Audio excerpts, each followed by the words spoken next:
Indian automobile major Tata Motors ने exchange को after markets के बाद एक सूचना भेजी है। एक्सचेंज को भेजे इस प्रेस रिलीज के अंदर टाटा मोटर्स ने एक बहुत ही बड़ा स्ट्रेटेजिक मूव लिया है। स्ट्रेटेजिक मूव उन्होंने ये लिया है कि टाटा मोटर्स अपने बिजनेस को दो पार्ट में डिमर्ज कर रहा है, दो पार्ट में तोड़ रहा है। इस प्रेस रिलीज में वो बताते हैं कि टाटा मोटर्स अपने कॉमर्शियल व्हीकल सेगमेंट और पैसेंजर व्हीकल सेगमेंट को दोनों को अलग अलग करेंगे। कॉमर्शियल व्हीकल सेगमेंट में कॉमर्शियल व्हीकल और उससे जुड़े हुए सारे जो इन्वेस्टमेंट्स हैं, प्लांट्स, मशीनरीज हैं, वो उस सब्सिडरीज में काउंट होंगे। और दूसरा जो पैसेंजर व्हीकल से जुड़े हुए, चाहे वो इलेक्ट्रिक व्हीकल होगा, चाहे वो JLR से रिलेटेड इन्वेस्टमेंट होगा, JLR के प्लांट और मशीनरी होंगे, वो सब दूसरी सब्सिडरीज में जाएंगे। अभी एग्जिस्टिंग टाटा मोटर्स के जो सारे शेयर होल्डर्स हैं उनको इंडिकेटिव रूप में उन दोनों कंपनीज के, दोनों सब्सिडरीज के शेयर्स मिलेंगे। दोनों सब्सिडरीज लिस्टेड होंगी बाजार में। बिजनेसेस के सिनर्जी को प्ले करता हुआ ये एक बहुत बड़ा मूव है, बहुत ही पॉजिटिव मूव है और ये बहुत अच्छी बात है, क्योंकि कंपनियां जब अच्छे एनवायरनमेंट में इस तरीके की चीज़ें करती हैं तो उसका जो बैड इफेक्ट भी होना होता है वो मिनिमम बैड इफेक्ट होता है। जब कंपनियां अच्छे तरीके से चलते हुए बिजनेस के बीच में जब इस तरीके का काम करती हैं तो उनका पॉजिटिव इम्पैक्ट और ज़्यादा होता है। क्योंकि ऑटोमोबाइल एक सिक्लिकल बिजनेस है, इसमें अप्स और डाउन्स चलते रहते हैं, तो जब डाउन साइकिल में इन चीज़ों का मिनिमम इफेक्ट आता है।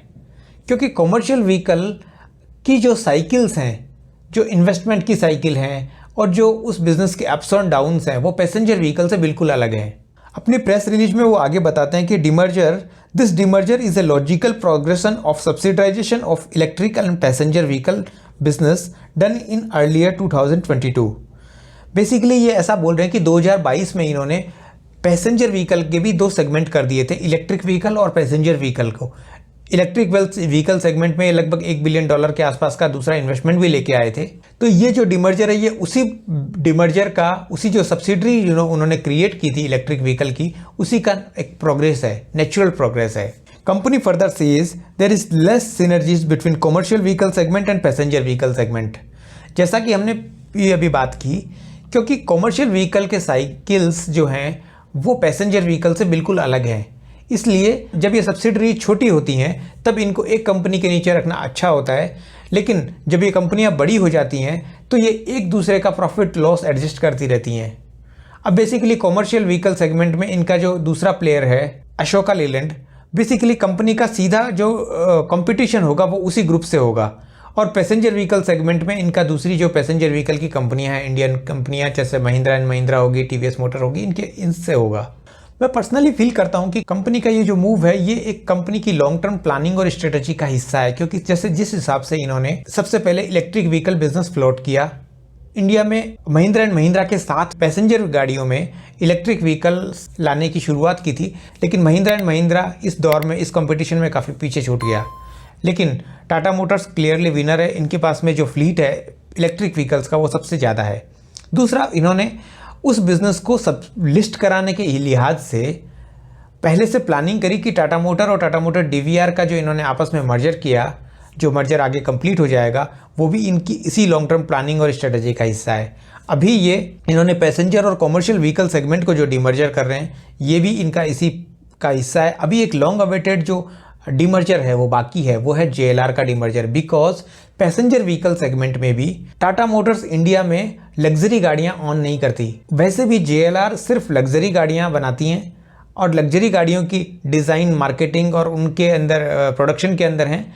लेकिन चूंकि लग्जरी गाड़ियां का और फॉरेन में और इंडिया में, इन दोनों व्हीकल में जो इनके साइकिल्स है वो बिल्कुल अलग है। क्योंकि हमारे यहाँ पैसेंजर व्हीकल का डोमेस्टिक कंजम्पशन भी बहुत ज़्यादा होता है। आपको याद होगा अभी 3 साल पहले JLR का जो प्रॉब्लम है उसकी वजह से टाटा मोटर्स का स्टॉक और कंपनी की परफॉर्मेंस में बहुत बड़ा डेंट आ रहा था। लेकिन चूंकि JLR इनकी एक कैश काऊ है, इनके लिए जो कैश अवेलेबल कराती है वो JLR कराती है सबसे ज़्यादा बड़ा, क्योंकि इनका एक बहुत नॉमिनल सा हिस्सा ही इंडियन पैसेंजर व्हीकल का है। मेजर इनका जो रेवेन्यू और प्रॉफिट जो आता है वो JLR से आता है। तो अगर ये JLR को भी अलग कर देंगे तो ये इंडियन पैसेंजर व्हीकल से सीधा कंपटीशन कर पाएंगे। एक और बात ये है कि हुंडई मोटर्स की जो इंडियन डिवीजन है, इंडियन सब्सिडरी है, वो भी IPO लेके आ रहे हैं।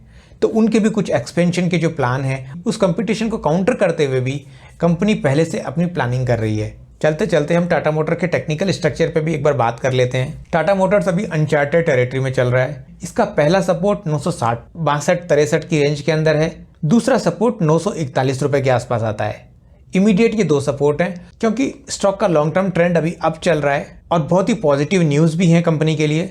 तो अगर आपके पास पोजीशन है तो आप उसको होल्ड करें, राइड करें, ATR बेसिस पे ट्रेलिंग स्टॉप लॉस लेते रहें। लेकिन अगर ये स्टॉक रिवर्सल होता है, बिकॉज जैसा कि हमने बहुत बार देखा है कि इनसाइडर की वजह से और भी कई कारणों की वजह से अच्छी खबर के ऊपर भी स्टॉक नेगेटिवली रिएक्ट करता है। इसलिए डाउन साइड के हमने जो 2 सपोर्ट बताए, आप उनको कंसीडर कर सकते हैं। बेसिकली एक ओल्ड सेइंग है कि buy the rumour and sell the news. मैं यहाँ किसी भी प्रकार से टाटा मोटर्स को बाय या सेल करने की राय नहीं दे रहा हूँ, बिल्कुल भी। मैं यहाँ जो न्यूज़ थी उस न्यूज़ के फैक्ट को आपसे अवगत करा रहा हूँ। लेकिन हम एक टेक्निकल स्ट्रक्चर के ऊपर बात कर रहे हैं। अल्टीमेटली आपको अपनी ही टेक्निकल एनालिसिस और फंडामेंटल एनालिसिस की स्टडी पे बिलीव करना है। उम्मीद करता हूँ ये जानकारी आपको अच्छी लगी। अगर अच्छी लगी तो वीडियो को लाइक कीजिए, अपने दोस्तों के साथ शेयर कीजिए और चैनल पे आप पहली बार आए हैं तो चैनल को भी सब्सक्राइब कीजिए। Thank you.